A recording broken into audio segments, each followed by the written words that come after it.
Bonjour, aujourd'hui j'ai envie de m'adresser à Madame Azoulay, notre ministre de la Culture, à Madame Filippetti qui l'a précédée, à Monsieur Terzian, à Monsieur Lelouch, à Monsieur Finkielkraut, enfin bref, à toutes celles et à tous ceux qui se demandent pourquoi on crie au loup, parce que vous avez désigné Monsieur Roman Polanski comme président de la future cérémonie des Césars. Toutes et tous, aujourd'hui, vous nous dites, vous essayez de nous faire comprendre, oh, ça fait 40 ans, il y a prescription, on va pas passer toute notre vie là-dessus. Moi, j'ai envie de vous faire comprendre pourquoi nous, les victimes, nous réagissons comme ça. Parce que oui, tel que vous me voyez, je suis une victime. Moi aussi, il y a 40 ans, exactement, j'avais 6 ans. Mon frère m'a violé. Il avait 10 ans de plus que moi. J'ai envie de vous faire comprendre que cette prescription dont vous parlez, dont on dit souvent ah ça va, la prescription, cette prescription, elle n'existe que pour le code pénal, parce que pour nous, les victimes, il n'y a pas de prescription. Pour nous, les victimes, ce qu'on nous a fait est inscrit en nous, dans notre âme, dans nos chairs, pour toujours.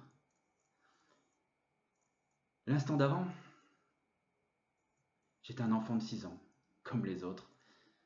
J'aimais jouer, j'aimais ma vie, j'aimais aller à l'école. L'instant d'avant, par-dessus tout, j'adorais mon frère.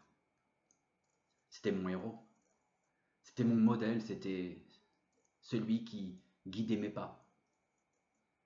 L'instant d'avant, c'était l'été.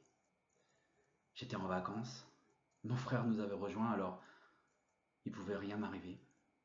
Tout allait bien. L'instant d'avant,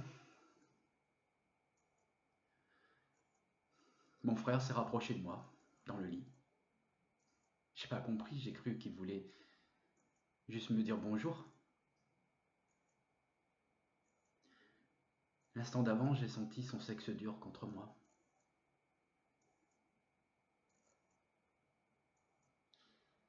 L'instant d'après, j'avais plus 6 ans. J'avais 100 ans, 1000 ans. L'instant d'après, j'étais plus un enfant. Vous savez, monsieur Finkielkraut, ces enfants dont vous dites qu'à 13 ans on n'est plus. En tout cas, moi, j'étais plus un enfant. L'instant d'avant, j'étais recroquevillé dans le coin de mon lit, à me demander ce qui venait de m'arriver. Mais mon frère me disait que tous les frères font comme ça. Mais qu'il faut garder le secret, parce que c'est un secret de frère. Alors l'instant d'après, je l'ai cru. Ça me faisait mal. Mais je ne savais pas du tout, lors de cet instant d'après, qu'il n'y aurait pour moi plus jamais d'instant d'après. J'ignorais que ces quelques secondes qui venaient de se passer allaient s'inscrire dans ma vie, dans mes veines, pour toujours. J'ignorais que plus rien ne serait jamais comme avant. J'ignorais que j'allais regarder les trains passer en me disant que ça en vaut vraiment pas la peine de vivre, si c'était pour avoir cette vie-là. L'instant d'après, j'ignorais que 40 ans après, je devrais être là devant vous, à essayer de vous faire comprendre pourquoi nous, les victimes, nous n'avons pas le droit à l'oubli. Et pourquoi nous, les victimes, nous estimons que les auteurs non plus n'ont pas le droit à l'oubli. Alors bien sûr, vous dites, oh là là, mais c'est bon, sa victime, Samantha, sa soi-disant victime, parce qu'à 13 ans, c'est bon, on n'est plus une enfant, elle l'a pardonné. Ah oui, mais elle l'a pas pardonné pour lui. Elle l'a pardonné pour elle, parce que c'est la seule solution qu'on a pour avancer. Moi, j'y arrive pas. Pas encore. J'arrive à ne plus lui en vouloir, mais je n'arrive pas à lui pardonner pour tout ce mal qu'il m'a fait.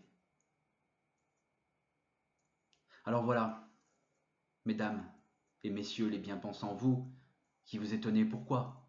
Pourquoi nous, les victimes, on est là à dire boycottons les Césars? Voilà. Parce que pour nous, 5 minutes, 10 ans, 20 ans, 40 ans, 100 ans après ces viols, rien et jamais ne sera oublié. Je vous invite à lire mon livre qui paraît dans quelques jours chez France Loisirs. Tous les frères font comme ça. Et vous verrez, mesdames et messieurs, à quel point c'est difficile pour nous de vous regarder applaudir. Quelqu'un qui, comme ceux qui nous ont fait du mal, a été un bourreau.